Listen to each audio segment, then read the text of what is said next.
Bonjour à tous, dans cette vidéo nous allons examiner les effets de la globalisation financière. Elle fait suite à celle intitulée « Les institutions financières et leur rôle ». Il s'agit du dernier chapitre que nous aborderons sur le thème du financement des activités économiques. Pour commencer, observons de plus près le concept de globalisation financière. Il s'agit d'un parallèle de la mondialisation économique, c'est-à-dire de la généralisation du commerce entre des acteurs internationaux. La globalisation financière caractérise un processus d'intégration des marchés de capitaux internationaux sous l'impact de la libéralisation financière des capitaux et de l'ouverture des économies nationales aux transactions internationales, ce qui aboutit à la formation d'un unique marché mondial de capitaux. Ce phénomène est souvent caractérisé par une triple unité de lieu, de temps et de produit. Unité de lieu, ça signifie que les places financières sont interconnectées les unes aux autres par des réseaux modernes de communication. Unité de temps, le marché international des capitaux fonctionne en permanence, 24 heures sur 24. Et enfin, unité de produit, ici les mêmes produits financiers sont proposés partout.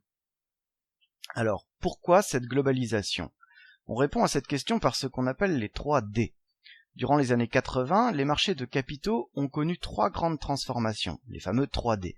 Décloisonnement, désintermédiation, déréglementation. Décloisonnement, c'est la suppression des barrières entre les différentes activités de la finance et entre les différents marchés.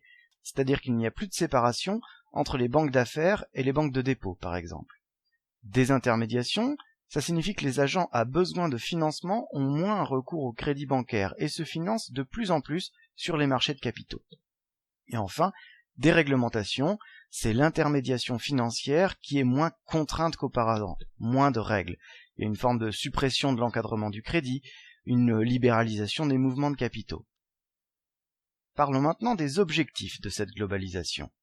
Le plus simple est de dire qu'il s'agit d'une amélioration générale du fonctionnement des marchés. Les défenseurs de la globalisation financière expliquent qu'elle améliore les capacités du système financier de façon à distribuer plus de ressources au niveau mondial. En effet, l'ouverture des frontières permet une orientation plus profitable de l'épargne mondiale, tant du point de vue des emprunteurs que de celui des prêteurs. En somme, l'argent circule mieux, il profite donc à plus d'investisseurs. Parallèlement, les emprunteurs peuvent trouver des sources de financement moins onéreuses sur ce marché mondial que dans les étroites limites de leur marché national. Cette allocation optimale des ressources financières au niveau mondial permet alors de stimuler plus de secteurs d'activité et même les pays les plus dynamiques, comme les pays émergents. Le développement des échanges est source de croissance au niveau mondial et doit théoriquement permettre aux pays les moins avancés de rattraper leur retard. Évidemment, cette globalisation ne vient pas sans risque. On pourrait directement penser aux risques macroéconomiques, mais examinons les choses dans l'ordre. En effet, c'est d'abord un ensemble de risques pour les acteurs du marché financier. Il existe 2 catégories principales de risques. Le risque de crédit, qui repose sur le non-paiement du débiteur. Tout créancier, une banque accordant un crédit, un agent achetant une obligation ou une action sur le marché financier, dès lors qu'il a une créance sur un autre agent, se trouve exposé au risque que son débiteur ne rembourse pas sa dette à l'échéance. Un actionnaire individuel peut craindre que la société dans laquelle il investit fasse faillite et soit insolvable, ou enregistre de mauvais résultats qui mettent en péril sa pérennité. Le deuxième risque est le risque de marché lié à la variation des cours boursiers. Il peut se définir comme le risque financier dû à l'incertitude quant à la valeur future d'une action ou d'un portefeuille d'actions. Il peut conduire à des gains, des plus-values, et donc également des pertes, moins-values. On peut dire que ces 2 risques sont inhérents, naturellement évidents pour les acteurs du marché. Ce qui l'est moins, c'est le risque ici difficilement maîtrisable lié à la spéculation financière. Spéculer, c'est adapter son comportement non pas au marché, mais à ce qu'on pense que le marché va devenir. En pensant avoir de bonnes estimations sur un cours boursier, on peut essayer de gagner plus d'argent ou d'en perdre moins. Par exemple, on peut croire qu'une société qui va bien aujourd'hui ira mal demain, et donc vendre en avance ses actions toujours bien cotées. En effet, si demain l'entreprise a des difficultés, ses actionnaires vont vouloir se débarrasser de leurs actions, et donc leur prix va baisser. En le faisant avant que ça arrive, on évite de perdre l'argent, mais c'est sans compter sur le mimétisme des autres acteurs. En effet, l'information imparfaite sur les marchés financiers amène les autres à suivre un comportement grégaire et mimétique. Les agents économiques imitent leurs voisins, espérant qu'ils soient mieux informés. Au lieu d'adopter un comportement rationnel, les investisseurs individuels comme les investisseurs institutionnels, les sociétés d'investissement, de fonds de pension, les sociétés d'assurance, se fondent sur les opinions partagées des autres agents et se contentent de suivre la tendance, renforçant ainsi les excès du marché, à la hausse comme à la baisse. C'est un peu l'effet mouton de Panurge. Nous pourrons donc nous retrouver avec une société allant tout à fait bien, mais qui voit son cours de bourse chuter sans raison. Un mouton saute dans un précipice et tous les autres moutons font la même chose.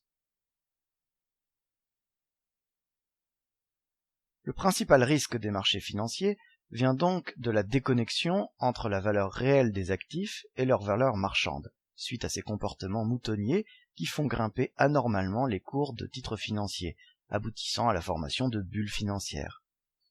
Depuis le début des années 70, l'économie mondiale connaît une multiplication de crises financières, dont la dernière en date a trouvé son origine sur les marchés des prêts hypothécaires aux États-Unis en 2007, la crise des subprimes. Les crises financières sont très diverses selon qu'elles affectent les marchés financiers ou les institutions financières. Aussi, toutes les crises financières, crise de change, crise bancaire, crise boursière, sont susceptibles de provoquer une récession dans la sphère réelle, celle des activités de production, de consommation et d'investissement, ainsi que celle de l'emploi. Il existe donc une réelle interdépendance entre la sphère de la finance et la sphère réelle. L'instabilité financière a 3 conséquences graves. Tout d'abord, sur la croissance économique. Avec la globalisation, une crise financière dans un pays se propage à l'ensemble des pays du fait de l'interconnexion des marchés financiers au niveau mondial. Une crise financière dans un pays conduit les investisseurs à modifier leur portefeuille pour réduire leur exposition au risque.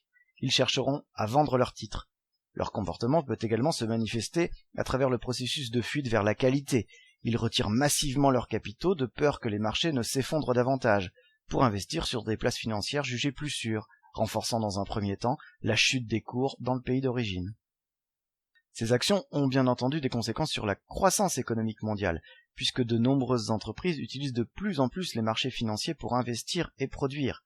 Les contre-coups de la crise financière de 2007 ont des conséquences importantes, notamment sur les marges économiques des entreprises.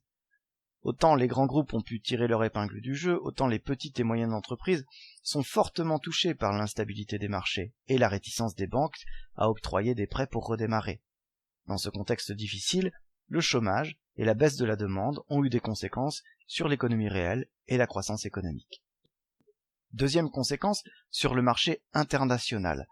Le commerce international joue un rôle prépondérant dans la transmission d'une crise d'un pays ou d'une zone géographique à l'autre. En effet, une baisse de l'activité dans un pays diminue, par le canal de la contraction de ses importations, les exportations et donc l'activité de ses partenaires commerciaux. Par exemple, suite à la crise des subprimes, les pays les plus touchés par la contraction du commerce international ont été l'Allemagne et le Japon. Leur modèle économique est en effet basé sur les exportations. Quand on n'a plus d'acheteurs pour les biens qu'on souhaite exporter parce que les clients sont en crise, c'est aussi nous qui sommes en crise, et la spirale continue. La troisième conséquence que nous pouvons relever est en forme de critique générale du système que je décris. En effet, la multiplication des crises et la connaissance de plus en plus générale du fonctionnement des marchés fait s'interroger sur la solidité de l'économie mondiale. La globalisation financière a de nombreux atouts, mais son principal effet pervers est la création presque mécanique de crises qui semblent inévitables et qui sont liées à un comportement qu'il est difficile d'empêcher parce que somme toute rationnel, tout du moins au niveau individuel. Mais on voit bien qu'en matière de spéculation, la somme des intérêts individuels ne fait pas le bien commun. On s'interroge donc de plus en plus sur une éventuelle réforme des marchés.